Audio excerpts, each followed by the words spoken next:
This is War Room Moments, the show that takes you around the world to share interviews with some of the most successful and most relevant people on the planet, hear their stories, and get the most important business lessons they have learned on their road to success, and get exclusive advice on how to implement their success into your life and business. War Room Moments is brought to you by the Strategic Advisor Board. Here's your host, Jason Miller.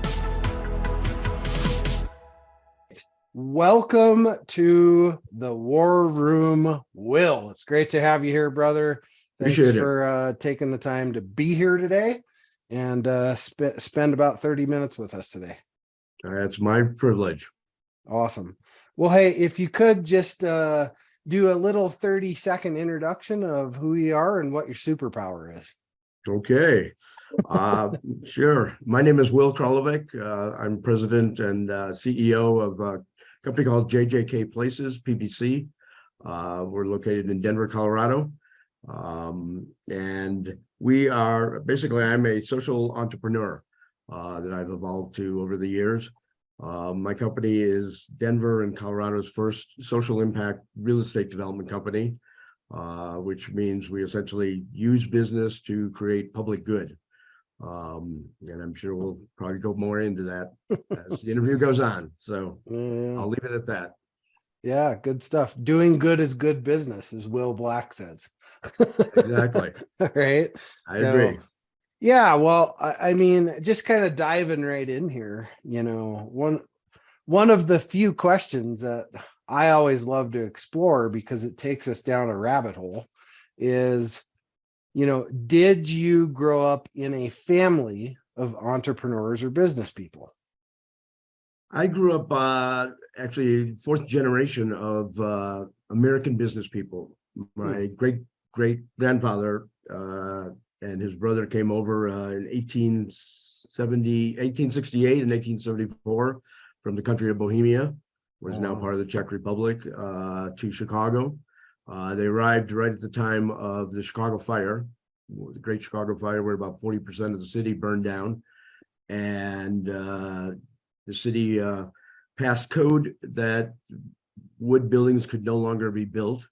And so brick masons and stone masons came in very high demand, and they were penniless teenagers, but trained in the old country as brick masons. So they immediately found employment, and within about 10 years had their own construction company. About another 5 or 10 years, they had became real estate developers and helped rebuild kind of the west side of Chicago.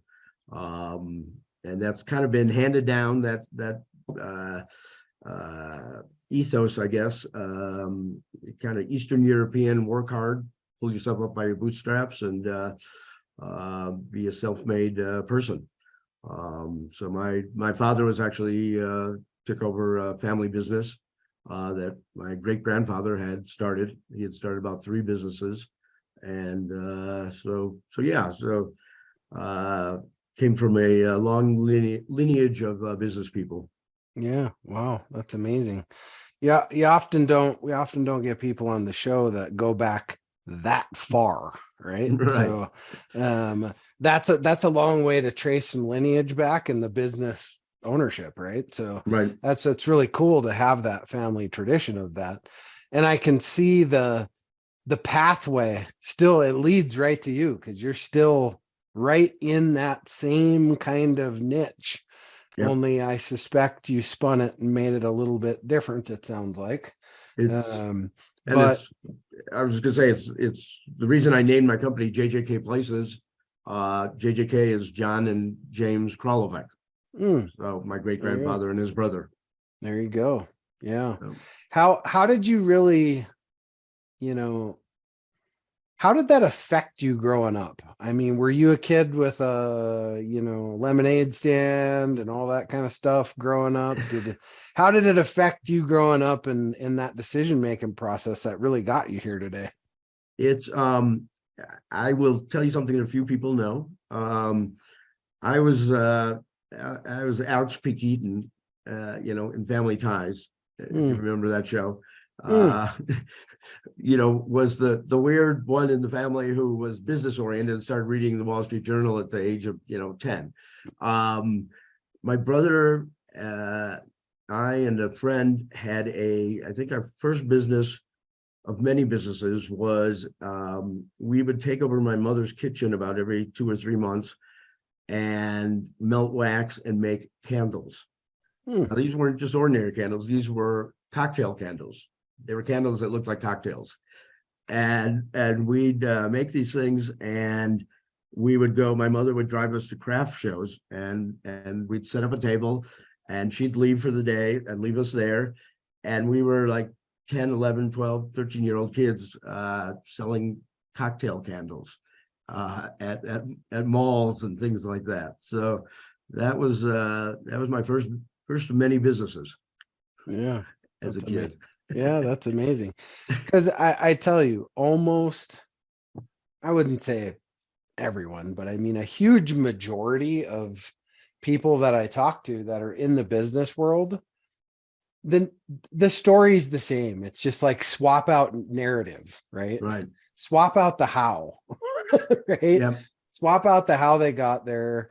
And, you know, most of the story is the same. Like I grew up on a farm. I was a farm kid. My dad had the farm. My mom ran most of the businesses in town. And so I grew up around that all the time. Yeah. I didn't do the traditional, lemonade stand stuff or nothing like that. But I used to take all of the bum lambs from our neighbor because they just didn't care about them. And they would just end up Right. dying. Right. And I'd have upwards of 150 bum lambs at a time. Right. And then Okay. I'd raise them up, so on and so forth. And I made this cool contraption to feed them because, with, bottle nipples all around it. And then we'd put, Okay. all this stuff in it. And then I would raise them and then sell them, and I'd make some pretty decent money. Right. Hmm. And my dad would take it for operating costs for the farm. Right. Right. Wow. So, but were you a member of 4-H? not 4-H, but FFA. I was in Okay. FFA, so we did a lot of cattle judging and crop Right. stuff and all that kind of stuff. Yeah. But it's interesting though, that you continued to choose this path in, kind of the development thing, the real estate places, all those stuff like that. And, was it because that's where your experience was steeped in and that's what you knew, or was it more of just the family tradition kind of thing? Well, I think it was a little family tradition and just my own. I was always very entrepreneurial. Right. I mean, even as a kid, another story is that, when most of my friends were collecting baseball cards, I was collecting stories on entrepreneurs. And I had a whole file cabinet of stories that I'd cut out of the paper or out of magazines on, self-made people. Yeah. And filed them all, by subject matter. And, and so when I went to business school, some people say that entrepreneurs don't go to business school. But I saw that as a way of kind of going to business school and getting the credentials to cut out a few extra years in the work environment. So I went to business school and went to an East Coast school, and most of my classmates went to Wall Street, about half the class. And I had a couple jobs both on Wall Street and from institutional real estate companies, insurance companies and whatnot. And I went the most unlikely route. I went with a startup development company in Connecticut that was 3 people. And I think I was actually the first vice president in my class, but, vice president of 3-person company. So my cards looked good, but, the truth be told, we were rehabbing buildings in South Norwalk, Connecticut. We were the original biggest developers down there at the time. And we would work in the building during the week, and then on weekends we'd come out in and and grab sledgehammers and do the demolition ourselves. Mm-hmm. So, that's the way I've always been built. That I just like hands-on Yeah. experience. Right. Yeah, the lesson there is hard work, right? Yeah.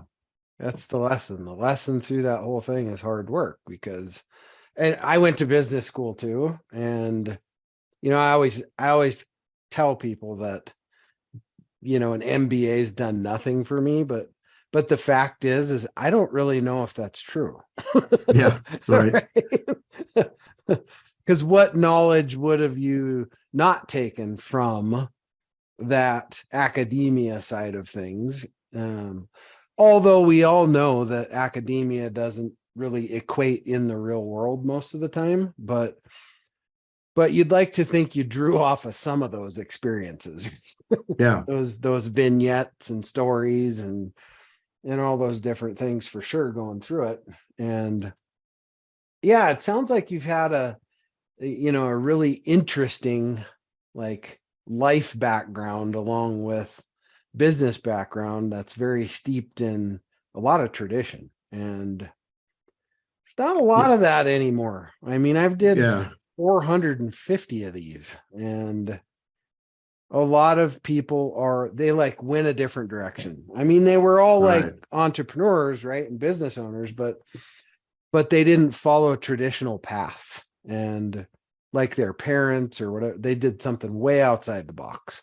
And it's good to see that family tradition of things. I'm a great example. I didn't follow what my parents did. My dad's a farmer. My mom owned a restaurant. She owned she went through video cassette, DVD, all the different iterations of Blockbuster type of store, right? Right. And then she owned a clothing store, and it's a small town. So yeah. And I chose to leave all that. And then I really wanted to use a path of where you could use this thing up here more. Right. Right. And because I think there's a lot of value in being the hammer guy, right? Yeah. But there's just as much value in being the guy or gal that helps the hammer guy do more hammering. Right. So, and I think that's important too, because there's a lot of hammers that don't make it long enough to keep hammering. Right. That's just because they don't know what they don't know. So right. Yeah. I mean, we need both in the world. So working cooperatively. So yeah, absolutely. Well, I always like to have our guests impart something that's powerful when it comes to, so there was a lot of lessons in what we just talked about, but for those rock heads and hard heads that are listening, right? Yeah. out of that, right? What is your go-to piece of advice that you would give to a young founder?